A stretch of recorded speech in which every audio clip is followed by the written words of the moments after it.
I bet you didn't know puppy training could be this fun and easy. Stick around, training a puppy can be a challenge, but it's also super rewarding. Ready to turn those little moments into big wins?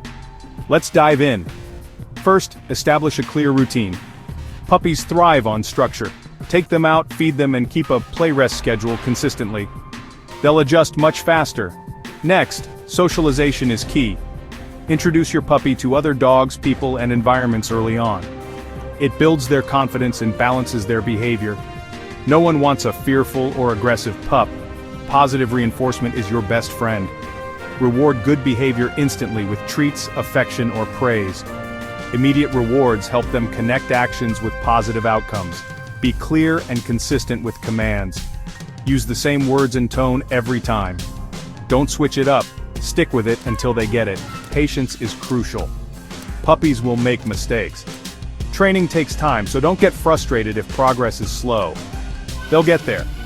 Remember, training isn't just about commands. It's about building a loving, trusting relationship.